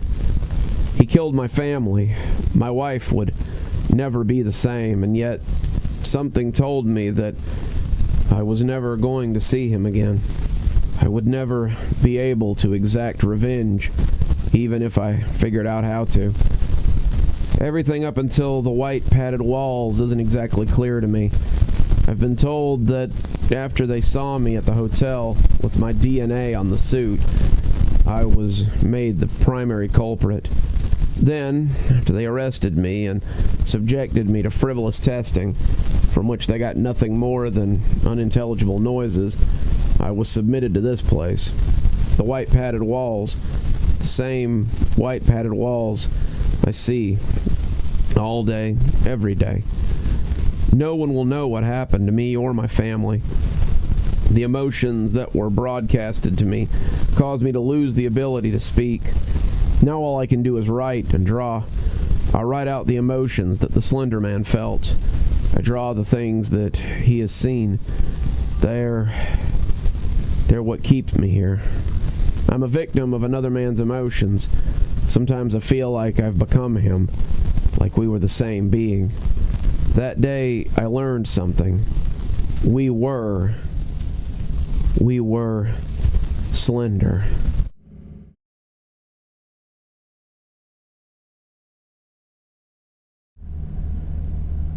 During the summer of 2003, events in the northeastern United States involving a strange, human-like creature sparked brief local media interest before an apparent blackout was enacted. Little to no information was left intact, as most online and written accounts of the creature were mysteriously destroyed. Primarily focused in rural New York State, and once found in Idaho, Self-proclaimed witnesses told stories of their encounters with a creature of unknown origins. Emotions ranged from extremely traumatic levels of fright and discomfort to an almost childlike sense of playfulness and curiosity. While their published versions are no longer on record, the memories remain powerful. Several of the involved parties began looking for answers that year. In early 2006, the collaboration had accumulated nearly 24 documents dating between the 12th century and present day, spanning 4 continents. In almost all cases, the stories were identical. I've been in contact with a member of this group and was able to get some excerpts from their upcoming book. A Mariner's Log, 1691. He came to me in my sleep. From the foot of my bed, I felt a sensation. He took everything. We must return to England. We shall not come here again at the request of the Rake. A journal entry, translated from Spanish, 1880. I have experienced the greatest terror. I have experienced the greatest terror. I have experienced the greatest terror. I have seen his eyes when I close mine. They are hollow, black. They saw me and pierced me. His wet hand. I will not sleep. His voice, and the text from there is unintelligible. A suicide note, 1964. As I prepare to take my life, I feel it necessary to assuage any guilt or pain I have induced through this act. It is not the fault of anyone other than him. For once I awoke and felt his presence, and once I awoke and saw his form. Once again I awoke and heard his voice and looked into his eyes. I cannot sleep without fear of what I might next awake and experience. I cannot ever wake. Goodbye. Found in the same wooden box were 2 empty envelopes addressed to William and Rose, and 1 loose personal letter with no envelope. Dearest Lenny, I have prayed for you. He spoke your name. From a Witness, 2006. 3 years ago, I had just returned from a trip to Niagara Falls with my family on the 4th of July. We were all exhausted after a long day of driving, so my husband and I put the kids straight to bed and called it a night. At about 4 a.m., I woke up, thinking my husband had gotten up to use the restroom. I used the moment to steal back the sheets, only to wake him in the process. I apologized and told him I thought he was out of bed. When he turned to face me, he gasped and pulled his feet up from the end of the bed so quickly, his knees almost knocked me out of bed. He then grabbed me and said nothing. After adjusting to the dark for a half second, I was able to see what had caused the strange reaction. At the foot of the bed, sitting and facing away from us, was what appeared to be a naked man or a large, hairless dog of some sort. Its body position was disturbing and unnatural, as if it had been hit by a car or something. For some reason, I was not instantly frightened by it, but more concerned as to its condition. At this point, I was somewhat under the assumption that we were supposed to help him. My husband was peering over his arms and knees, tucked into the fetal position, occasionally glancing at me before returning to the creature. In a flurry of motion, it scrambled around the side of the bed and then crawled quickly in a flailing sort of way right along the covers until it was less than a foot from my husband's face. It was completely silent for about 30 seconds, probably closer to 5, but it seemed like a while, just looking at my husband. It then placed its hand on its knees and ran into the hallway, leading to the kids' room. I screamed and ran for the light switch, planning to stop the thing before it could hurt my children. When I got to the hallway, the light from the bedroom was enough to see it crouching, hunched over about 20 feet away. It turned around and looked directly at me, covered in blood. I flipped the switch on the wall and saw my daughter, Clara. The creature ran down the stairs as my husband and I rushed to help her. She was very badly injured and spoke only once in her short life. She said, "He is the Rake." My husband drove his car into a lake that night while rushing our daughter to the hospital. They didn't survive. Being a small town, news got around pretty quickly. The police were helpful at first, and the local newspapers took a lot of interest. However, the story was never published, and the local television never followed up. For several months, my son Justin and I stayed in a hotel near my parents' house.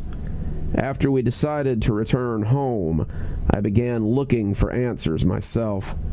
I eventually located a man in the next town over who had a similar story. We got in contact and talked about our experiences. He knew of 2 other people in New York who had seen the creature we now refer to as the Rake. It took the 4 of us 2 solid years of hunting on the internet and writing letters to come up with a small collection of what we believed to be accounts of the Rake. None of them gave any details, history, or follow-up. One journal had an entry involving the creature in its first 3 pages, then never mentioned it again. A ship's log explained nothing of the encounter, saying only that they were told to leave by the Rake. That was the last entry in the log. There were, however, many instances where the creature's visit was one of a series of visits to the same person. Multiple people also mentioned being spoken to, my daughter included. This led us to wonder if the Rake had visited any of us before our last encounter. I set up a digital recorder near my bed and left it running all night, every night, for 2 weeks. I would tediously scan through the sounds of me rolling around in my bed each day when I woke up. By the end of the 2nd week, I was quite used to the occasional sounds of sleep, while blurring through the recording at 8 times normal speed. It still took almost an hour every day. On the first day of the 3rd week, I thought I heard something different. What I found was a shrill voice. It was the Rake. I can't listen to it long enough to even begin to transcribe it. I haven't let anyone else listen to it either. All I know is that I've heard it before, and I now believe that it spoke when I was sitting in front with my husband. I don't remember hearing anything at the time, but for some reason, the voice on the recorder immediately brings me back to that moment. The thoughts that must have been going through my daughter's head make me very upset.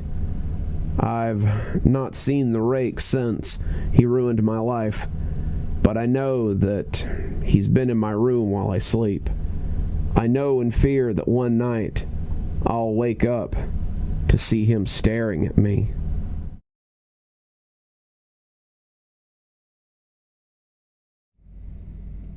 I first met in person with Mary E. in the summer of 2007. I'd arranged with her husband of 15 years, Terrence, to see her for an interview. Mary had initially agreed since I was not a newsman, but rather an amateur, gathering information for a very early college assignment, and, if all went according to plan, some pieces of fiction. We scheduled the interview for a particular weekend when I was in Chicago on an unrelated matter, but at the last moment, Mary changed her mind and locked herself in the couple's bedroom, refusing to meet with me. For half an hour, I sat with Terrence as we camped outside the bedroom door. I listened and took notes while he attempted, fruitlessly, to calm his wife. The things Mary said made very little sense, but fit with the pattern I was expecting. Though I could not see her, I could tell from her voice that she was crying, and more often than not, her objections to speaking with me centered around an incoherent diatribe on her dreams, or rather her nightmares. Terrence apologized profusely when he ceased the exercise, and I did my best to take it in strides, recalling that I wasn't a reporter in search of a story, but merely a curious young man in search of information. Besides, I thought at the time that I could perhaps find another, similar case if I put my mind and my resources to it. Mary E. was the sysop for a small Chicago-based bulletin board system in 1992 when she first encountered Smile.jpg, and her life changed forever. She and Terrence had been married for only 5 months. Mary was one of an estimated 400 people who saw the image when it was posted as a hyperlink on the BBC, though she is the only one who has spoken out about the experience. The rest have remained anonymous, or perhaps have died. In 2005, when I was only in the 10th grade, Smile.jpg was first brought to my attention by my burgeoning interest in web-based phenomena. Mary was the most often cited victim of what is sometimes referred to as Smile Dog, the being Smile.jpg is reputed to display. What caught my interest, other than the obvious macabre elements of the cyber legend and my proclivity towards such things, was the sheer lack of information, usually to the point that people don't believe it even exists, other than as a rumor or maybe as a hoax. It is unique because, though the entire phenomenon centers around a picture file, that file is nowhere to be found on the internet. Certainly, many bits of photo-manipulated simulacrum litter the web, showing up with the most frequency on sites such as image boards like 4chan, particularly the X-Focused Paranormal subboard. They are suspected as fakes because they do not have the same effect the true Smile.jpg is believed to have, namely sudden onset temporal lobe epilepsy and acute anxiety. This purported reaction in the viewer is one of the reasons the phantom-like Smile.jpg is regarded with such disdain, since it is patently absurd. Still, depending on whom you ask, the reluctance to acknowledge the Smile.jpg's existence might be just as much out of fear as it is out of disbelief. Neither Smile.jpg nor Smile.dog is mentioned anywhere on Wikipedia, though the website features articles on such other, perhaps more scandalous shock sites such as Hello.jpg or Two Girls, One Cup. Any attempt to create a page pertaining to Smile.jpg is similarly deleted by any of the encyclopedia's many admins. Encounters with Smile.jpg are the stuff of internet legend. Mary E's story is not unique. There are unverified rumors of Smile.jpg showing up in the early days of Usenet, and even one persistent tale that in 2002 a hacker flooded the forums of humor and satire website Something Awful with a deluge of Smile.dog pictures, rendering almost half the forum users at the time epileptic. It is also said that the mid to late 90s saw Smile.jpg circulate on Usenet as an attachment of a chain email with the subject line, "Smile, God loves you." Yet, despite the huge exposure these stunts would generate, there are very few people who admit to having experienced any of them, and no trace of the file or any links have ever been discovered. Those who claim to have seen Smile.jpg often weakly joke that they were far too busy to save a copy of the picture on their hard drive. However, all alleged victims offer the same description of the photo: a dog-like creature, usually described as appearing similar to a Siberian husky, illuminated by the flash of a camera, sitting in a dim room, the only background detail that is visible being a human hand extended from the darkness near the left side of the frame. The hand is empty, but is usually described as beckoning. Of course, most attention is given to the dog, or dog creature, as some victims are more certain than others about what they claim to have seen. The muzzle of the beast is reputedly split in a wide grin, revealing 2 rows of very white, very straight, very sharp, very human-looking teeth. This is, of course, not a description given immediately after viewing the picture, but rather a recollection of the victims, who claim to have seen the picture endlessly, repeating in their mind's eye during the time that they are in reality having an epileptic fit. These fits are reported to continue indeterminately, often while the victims sleep, resulting in very vivid and disturbing nightmares. These may be treated with medication, though in some cases it's more effective than others. Mary E., I assumed, was not on the effective medication.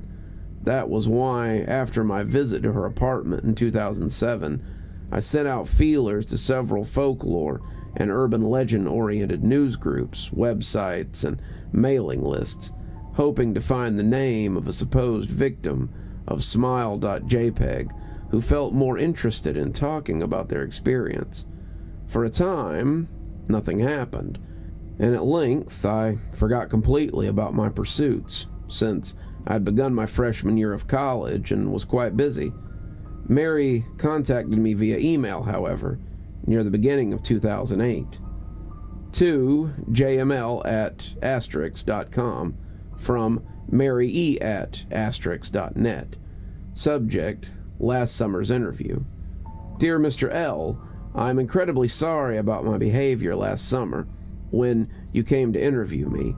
I hope you understand that it was no fault of yours, but rather my own problem that led me to act out as I did. I realize that I could have handled the situation with more decorum. However, I hope you will forgive me. At the time, I was afraid. You see, for 15 years I've been haunted by Smile.jpg. Smile.dog comes to me in my sleep every night. I know that sounds silly, but it's true. This is an ineffable quality about my dreams, my nightmares, that makes them completely unlike any real dream I've ever had. I do not move and I do not speak. I simply look ahead, and the only thing ahead of me is the scene from that horrible picture. I see the beckoning hand. I see the Smile.dog. It talks to me. It's not a dog, of course, though I'm not quite sure what it really is. It tells me it will leave me alone if only I do as it asks. All I must do, it says, is spread the word. That's how it phrases its demands, and I know exactly what it means. It wants me to show it to someone else. And I could. The week after my incident, I received in the mail a manila envelope with no return address. Inside was only a 3.5-inch floppy diskette. Without having to check, I knew precisely what was on it. I thought for a long time about my options. I could show it to a stranger, a coworker, could even show it to Terrence, as much as the idea disgusted me. And what would happen then?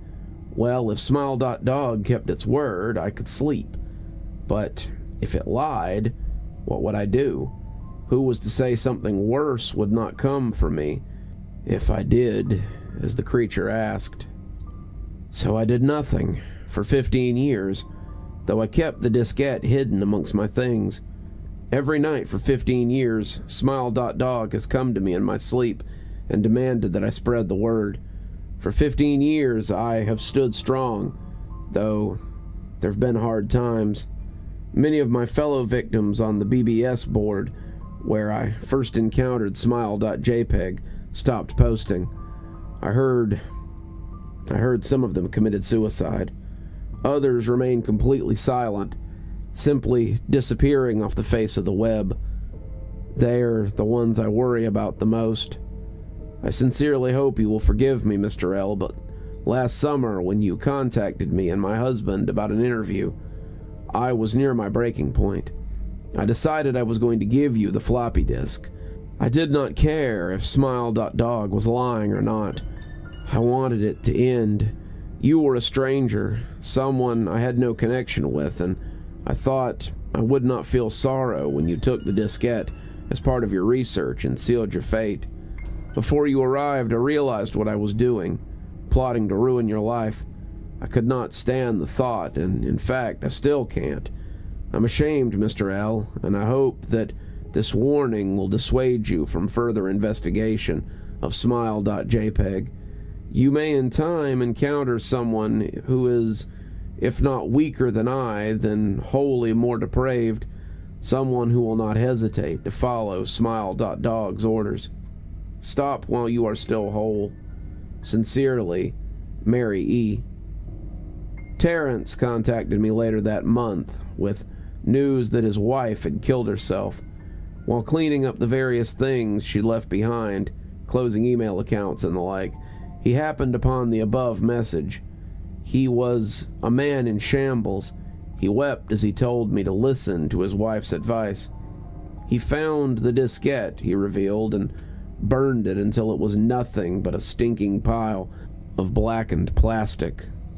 The part that most disturbed him, however, was how the diskette had hissed as it melted, like some sort of animal, he said.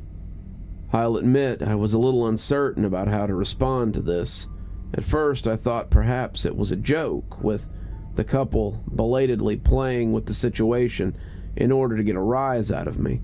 A quick check of several Chicago newspapers online, however, proved that Mary E. had indeed died. There was, of course, no mention of suicide in the article. I decided that, for a time at least, I would not further pursue the subject of Smile.jpg, especially since I had finals coming up at the end of May. But the world has odd ways of testing us.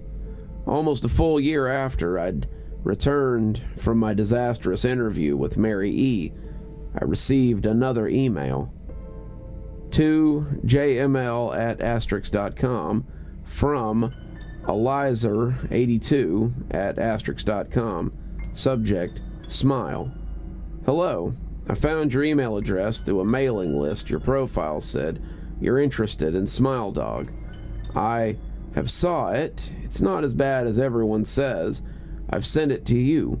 Just spreading the word. The final line chilled me to my bones. According to my email client, there was one file attachment called Naturally Smile.jpg. I considered downloading it for some time. It was most likely a fake, I imagined, and even if it wasn't, I was never wholly convinced of Smile.jpg's peculiar powers. Mary E.'s account had shaken me, yes, but she was probably mentally unbalanced anyway. After all, how could a simple image do what Smile.jpg was said to accomplish? What sort of creature was it that could break one's mind with only the power of the eye? And if such things are patently absurd, then why did the legend exist at all? If I downloaded the image, if I looked at it, and if Mary turned out to be correct, if Smile Dog came to me in my dreams, demanding I spread the word, what would I do? Would I live my life as Mary had, fighting against the urge to give in until I died? Or would I simply spread the word, eager to be put to rest? And if I chose the later route, how could I do it? Whom could I burden with this? If I went through my earlier intentions to write a short article about Smile.jpg, I decided I could attach it as evidence, and anyone who read the article, anyone who took an interest, would be affected. And even assuming the Smile.jpg attachment in the email was genuine, would I be capricious enough to save myself in that manner? Could I spread the word? Yes. Yes, I could.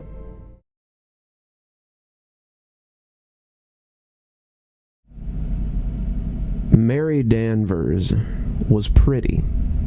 Mary Danvers was pretty. Nowadays, she scares the patients at the Pumpkin Patch Institute in the western area of Massachusetts. Some of the patients that require less care maintain their manners with her, but some of the more unfortunate cases throw tantrums when they see her face. The only reason she's still employed there is because the board of directors feels so bad about what happened to her that they just can't fire Mary. Some of her co-workers resigned after the incident, since the rearranging of Mary's face. There's no bother trying to describe what she looks like now.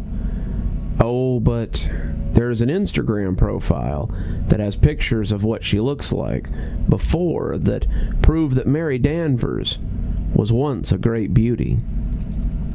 It was the joke she made that Mr. Irving overheard that made him assign Mary Danvers to the case of one Mr. Darwin Marigold, who had turned into a chimpanzee one summer.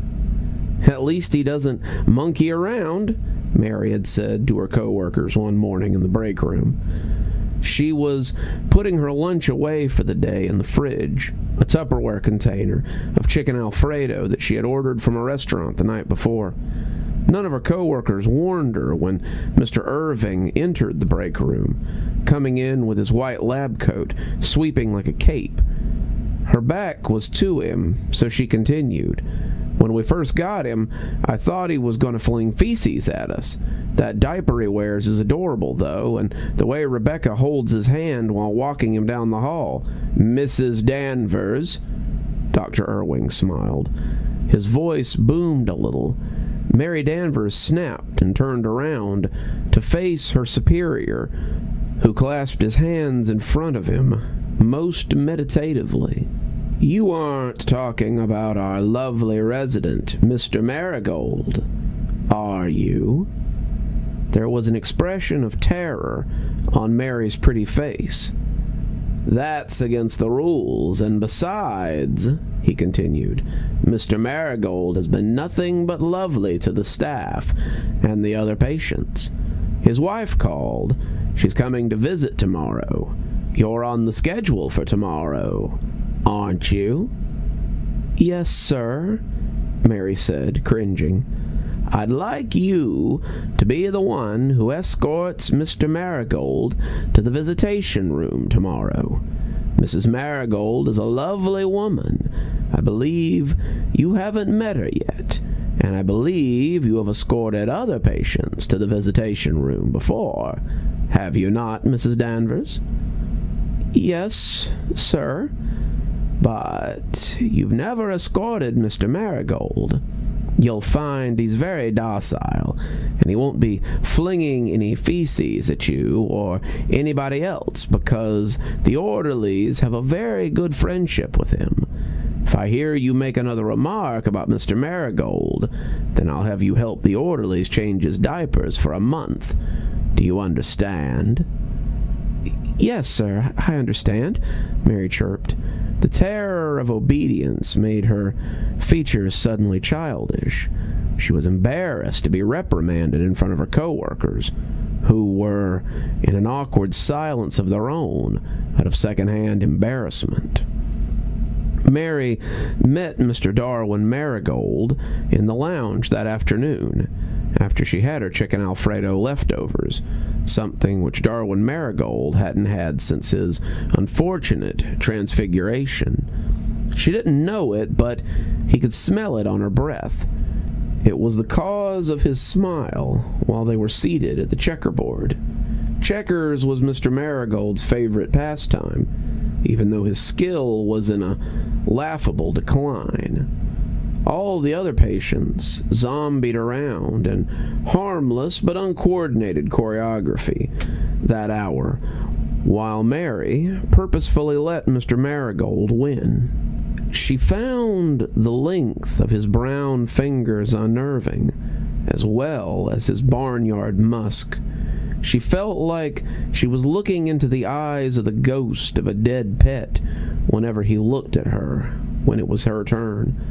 Occasionally, he'd get confused which color his checker piece was, and he would move Mary's checker piece instead. She rectified this, trying to shroud her annoyance with sympathy. She did feel a little sympathy for him, but he also unnerved her so. It unnerved her to know that the chimpanzee sitting across from her used to be a man, and this fact settled itself cancerously the next day when Mrs. Marigold came to visit. "Darwin," the woman in the purple crochet sweater cooed, "don't you recognize me?" Her face was pale enough for some of the orderlies to mistake her for one of the patients, but she had the perfume of the outside world on her. Perfumes from department stores, cinnamon toothpaste, real life. "Darwin, honey." The woman tilted her head, but the chimpanzee just made an O shape with his lips at her. "I was going through the closet yesterday and went through some of your shirts and suits. Do you remember how I'd help you tie your ties? Or remember some of those times I'd shave for you? We'd stand in front of the bathroom mirror and I'd shave your face for you. I still think about that." Mary Danver stood over the shoulder of the chimpanzee. She tried not to look into Miss Marigold's watery eyes. Was it guilt she felt? Was she still annoyed about being put on Marigold's case? Yes, but it felt like something more, too. "I think he remembers," Miss Marigold said with a sorrowful delight, still looking into the chimpanzee's beady eyes. Yes, I know he does. I can see it in his eyes. He knows me." Mary doubted this, but she wouldn't say so. She wouldn't even cringe, though she wanted to. "I think about the kiss we shared on our wedding day." Miss Marigold's voice quivered. "You have to remember that." She looked up at Mary with the slippery hope in her eyes, her pupils like black ice. "Has he been responsive? Is my Darwin showing any signs of humanity?" He plays checkers. I'm new to his case, but his charts say he used to read books when he was admitted, but we haven't seen him read anything for the last 2 or 3 weeks." Mary tried to sound assuring, her voice failing. She watched the woman slip on her own sense of hope. She watched her face shudder into an expression of despair. "Humanity?" Miss Marigold asks. "My husband's human." Mary couldn't help it. At first, her cheeks puffed out, but that didn't work, so she turned away and spat out in laughter. She slapped her hand over her mouth. "Human!" Mrs. Marigold screamed, her eyes scrunching together. "My husband is human!" Darwin Marigold started making hooting sounds that slowly went up in volume. "You're upsetting him," Mary insisted. She still had a smirk on her face. Mr. Marigold's hooting increased, and some of the orderlies appeared to guide him back to his room. Mary stayed behind for a little bit to try and comfort Mrs. Marigold, but she struggled holding in her laughter. Mary would take Darwin for walks outside around the perimeter of the Institute. He'd hold his arm up to hold her hand and waddle beside her. His face revealed some semblance of enjoyment while he led her around outside. She didn't like the roughness of his hand, how delicate her hands felt in his. She'd think about what she had read in his chart whenever they went out for their daily walks, and how there was no information on just how Darwin Marigold had turned into a chimpanzee. What she did know was that Darwin acted very human-like at first, sitting down at the kitchen table in his house. He even tried to shave himself in the bathroom mirror. That was when Mrs. Marigold first discovered what had become of her husband. She saw a chimpanzee standing there and holding her husband's razor with shaving cream foam all over his snout, the nose and the mouth now shaped like an oval bowl. Out of curiosity, Mary had looked up the police calls on the internet. How Mrs. Marigold screamed and cried, "My husband's turned into a chimp! Please, you have to come quick! He's trying to shave!" Mr. Marigold was appearing to show a sense of kinship with Mary as the days went on.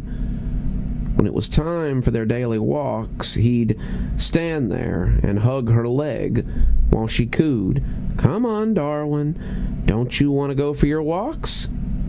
He wanted to hug her. He wanted company. He wanted something, or maybe he just didn't want anything.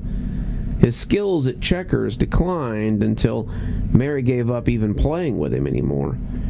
In fact, the head psychiatrist had actually diagnosed Mr. Marigold with depression because he started displaying a reluctance for his daily walks. He started showing a propensity for wanting to spend all day sitting in his bed. Mary would clock in and come to see the chimpanzee, sitting with his knees to his chest on the bed. How similarly he looked to a catatonic prisoner. Seeing him in that monkeyish position reminded Mary of the infamous Russian sleep experiment photo, and it started to make her dislike Mr. Marigold even more. She only walked him up and down the institute hallways. She was always embarrassed to bring him into the boys' bathroom when the dopey hoots of the other patients that hid in the stalls would surround them.